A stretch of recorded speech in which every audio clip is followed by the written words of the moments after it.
In the early hours of May the 1st, 2017, in the small town of Tirau, New Zealand, grandmother Roma Joseph was beaten and her house was set alight. Police believe that the community of Tirau holds the key to solving this heinous crime. Welcome to New Zealand Mysteries. Today we're going to look at who killed Roma Joseph. Hi everyone, it's TJ. Welcome back to New Zealand Mysteries. It's awesome that you could be here for this case. We're going to start at Wikipedia and look at Tirau. So it is a small town in the Waikato region of the North Island of New Zealand, 50 kilometres southeast of Hamilton. The town has a population of 804, which is very small, and that's from the 2018 census. In the Māori language, Tirau means place of many cabbage trees. Now, I'm going to explain about some highways going through the town, and the reason I want to do that is I want to sort of describe all the places that people could go from this town. So Tirau is a major junction in the New Zealand State Highway network. Just south of the township is the intersection of State Highway 1 and State Highway 5, where traffic from Auckland and Hamilton on State Highway 1 split to go either to Rotorua on State Highway 5 or continue along State Highway 1 to Taupo and beyond to Napier, Palmerston North and Wellington. State Highway 27 splits off State Highway 1 in the north of the town, providing a route north to the Coromandel Peninsula and an alternative route to Auckland bypassing Hamilton. Pretty much that means that people can come and go to Tirau anyway, heaps of different routes. Tirau is primarily a farming town, but in recent years has begun to exploit the income that comes from being at a major road junction. Now let's take a look on Google Maps. Most of you will know that this is a map of the North Island of New Zealand, and if you see my big red, I was going to say it's a dot, but it's something anyway, here in the Waikato, this is where we look for the tiny town of Tirau, and we'll go in for a closer look to get a feeling of how this town, how small it really is. So we're getting down to the nitty gritty here, and I know, guys, I need a faster computer, but I can't, so we work with what we've got. But here it is, and you can see it's not a very big town, and it has the State Highway 1 going through it there. And this actually happened at Little Street in Tirau, which is here. It's got Station Street and Bear Street running on either side of it. Alright, let's get into it. First we're going to go to stuff.co.nz and a very good article written by Philippa Yeldon. It says brutal murder of Tirau grandmother Roma Joseph remains unsolved, and this is in 2018, so it was a year after. On a placid street in the bustling antique town of Tirau, there's a tugging sense of unease. No one likes to talk about what happened to Roma Joseph. Many of the ageing population that inhabit the pensioner flats dotted along the short alcove a block back from State Highway 1 just can't stomach it. One woman says it's too emotional, you just try to forget it. Her hands tremble as she stands in the doorway looking at the remains of her neighbour's former home. The slightly built grandmother, Roma, who weighed no more than 48 kg, which is so small, was killed inside her rented Little Street home, where she lived alone in the early hours of May 1st, 2017. Her house was then deliberately set alight. 10 months on, Detective Senior Sergeant Matt Cranshaw, the Taupo investigations manager, said police have made significant progress piecing together what unfolded on that autumn morning. This was a cowardly crime, he said, and I absolutely agree with him. Absolutely disgusting. And we know that they have not found who was at fault here. She was violently killed in her own home, he says. Those responsible for this brutal murder need to be held to account, which is why we were making this video. Over the 303 days since the 58-year-old's death, a team of up to 25 officers have interviewed dozens of potential witnesses, residents, locals and those who knew Roma. Crenshaw said at the time he could not comment on any potential suspects or motives as not to prejudice the ongoing investigation, except to say police were keeping an open mind. He said, "We've done 9 months of investigation and covered a lot of ground. We've spoken to a lot of people, both witnesses and potential persons of interest. Some people have been eliminated from the inquiry." Roma, also known as Roma Midwood, was badly beaten before the fire was lit, somewhere between 3 a.m. and 3:30 a.m. on the Monday morning. Nearby neighbours heard a series of thumps and saw 2 people leaving her home. One was seen walking along Little Street away from the house and another by the front door. Shortly afterwards, a silver 4-door sedan reversed out Roma's driveway, went towards Bear Street. Then the fire took hold. By the time firefighters arrived, it had engulfed half the weatherboard home and Roma was discovered dead inside. From reading all the articles, I know that especially the older population of that small town were and still are really scared because nobody has been held to account, so they don't know where this person is or what happened. People were hesitant to speculate on who might be behind Roma's murder, instead saying they wanted to leave it to the police to do their job. Gaining closure was difficult when you looked out your window to see the decaying remains of Roma's home each day, but I do know now that a new home is being built. Very, very sad. One woman who has lived on Little Street for 40-odd years said Tirau was typically a quiet, safe town to live in. A lot of people do still feel frightened. She said maybe if it had been solved by now you'd be able to get on. You can't put it behind you. They need to answer for what they've done, and absolutely right. Now, there is a number on the bottom of this, but because it's a few years old, I'm not sure if that number is relevant, so I'm going to say the number for Crimestoppers, 0800 555 111. Now, if you are watching on YouTube, I will have the links and the numbers you can call in the description box below. If you are on podcast, I will put this information on the homepage of the podcast. We're looking at the nzherald.co.nz. Now, this is police investigating the brutal murder of much-loved Tirau grandmother. Say the 58-year-old was seriously assaulted before her house was deliberately set on fire. They're saying a person seen on CCTV footage walking on the main street in Tirau is now being sought by police in connection with Roma Joseph's violent death. She died in a fire at her Little Street Tirau home between 3 a.m. and 3:30 a.m. on Monday, May the 1st, 2017. Now, that says here the case was featured on Police 10/7, but I think that was too far ago because I can't find that even with the links. But detectives released details of footage from the Caltex Tirau service station of a person seen walking north on State Highway 1 about 3:18 a.m. They are asking this person to come forward to see if they have information to assist the investigation.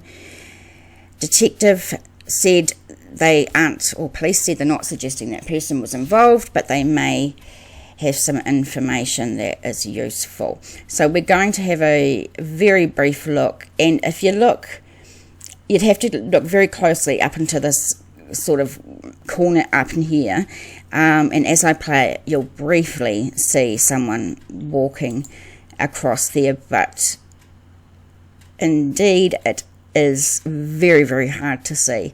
If you want a closer look, you could go to the link below and have a look, but I can't tell you there's a much better view. It's just a black figure. But if that was you, please contact the police and let them know. We're now going to another article by stuff.co.nz. Community holds key to solving grandmother's killing. Philippa Yalden Wrote this, and it was May last year, so quite recent. And it's very, very sad, actually. Each night, Kirsty Joseph drifts off to sleep in her South Waikato home with an amethyst under her pillow. The precious stone, known to some for spiritual healing and calming, belonged to her mother, Roma Joseph. The pair bought it a few years back in a promotion at a local shop in the town of Tirau, where her mother lived in a quiet alcove dotted with pensioner flats a block back from the bustling main road. It was one of the few items that she was able to salvage when she sifted through the bedroom and the burnt-out remains of the little street house where Roma was brutally assaulted and left for dead 3 years ago. Fire deliberately lit in the living area after what police described as a cowardly attack that May morning destroyed almost everything else the grandmother of 19 owned. I went in there and found an amethyst rock. She always used to sleep with it under her pillow, so I have that, she told Stuff, following the anniversary of her mum's death. It makes me feel closer to her. I've got photos from her bedroom which were untouched, a couple of ornaments, and that's about it. And that's the sad thing about fire, is it just destroys everything. Sometime on that chilly morning, thumping reverberated through the darkness. Roman, a slightly built woman weighing little more than 48 kg, was being violently assaulted inside her rental. Then the fire took hold. Whoever bashed the 58-year-old then set a fire inside the living area of the modest 2-bedroom weatherboard home before fleeing sometime between 3 a.m. and 3:30 a.m. This is her daughter, Kirsty. Kirsty understands police have a suspect in her mother's callous and senseless death. Come forward, speak up. It can't be easy carrying this around, and maybe Mum can rest without it all being up in the air. So that's very interesting. The police have a suspect, and I suspect that they need this person to come forward, or at least they need someone to come forward with some information that can just end this case.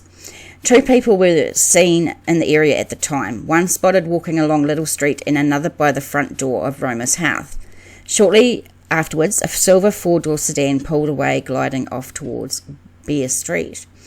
Bay of Plenty Police District Crime Manager Detective Inspector Mark Loper said hundreds of hours had gone into canvassing the area, interviewing witnesses and reviewing evidence compiled in a 100-page report.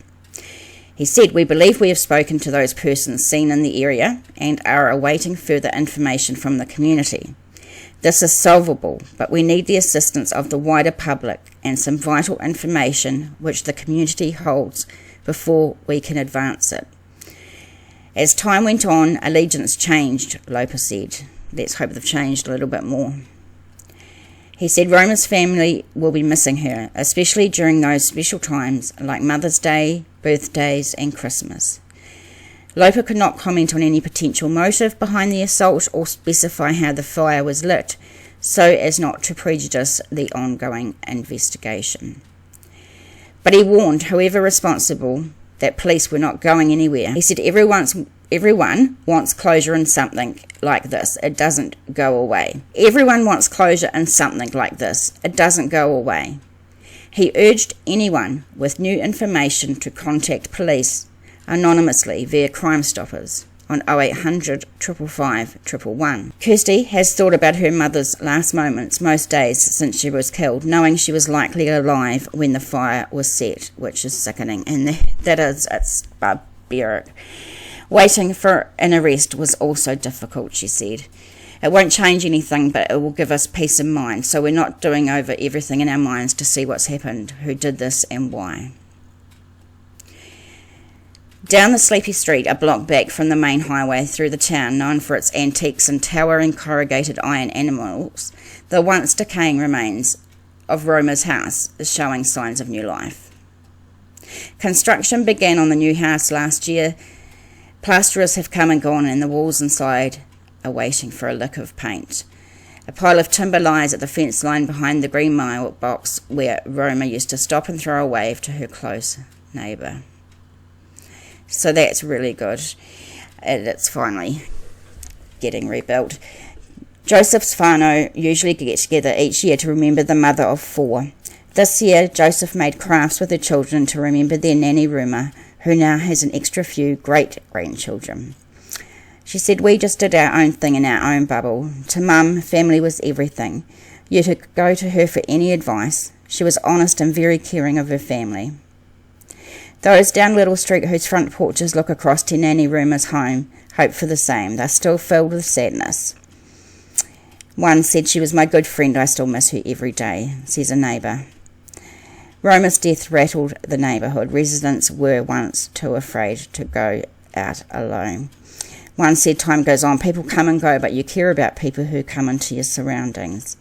It's very sad that someone hasn't been made accountable. The case is still open. Some take years and they've been solved. The police are just waiting for the opportunity. Joseph said her mum was a supportive and caring woman. She was a fastidious cleaner who would cut the lawns and stay up until the early hours scrubbing her home. She liked things to be in order. I used to go there all the time and we'd get together for Christmas. So, a very, very sad case, but from what we've heard, it can be solved, and police just need that one tip, I think. So, we've got to share this information around New Zealand. If you've got, I think anywhere in the North Island, probably, friends, share this around.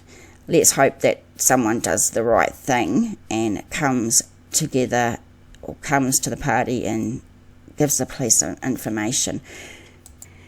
Quickly before I go on to the numbers to call, if you could like or unlike the video and subscribe, that would be really fantastic. It helps my channel get to more people.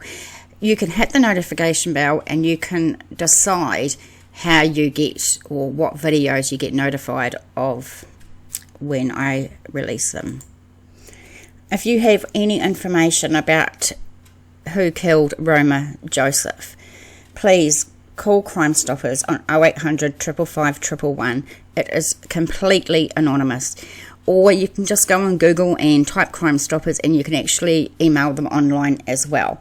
You can call police on 105 or contact your local police station. If you want to get hold of me to suggest a case or anything, nzmissing@gmail.com. We're on Facebook. Just look for New Zealand Mysteries. Obviously, we're on YouTube, New Zealand Mysteries. Have a website, newzealandmissing.wordpress.com. And we have a podcast in most places where you listen. Thank you so much for being with me here. Let's hope that someone sees this video, someone sees the case, and their conscience gets the better of them, or alliances have changed and they don't want to stay loyal to anyone anymore, and the case gets solved for these family that miss their mum, their grandma and their great-grandma. A lot of those kids have never met and won't remember her, which is very sad. Thanks, I'll see you next time.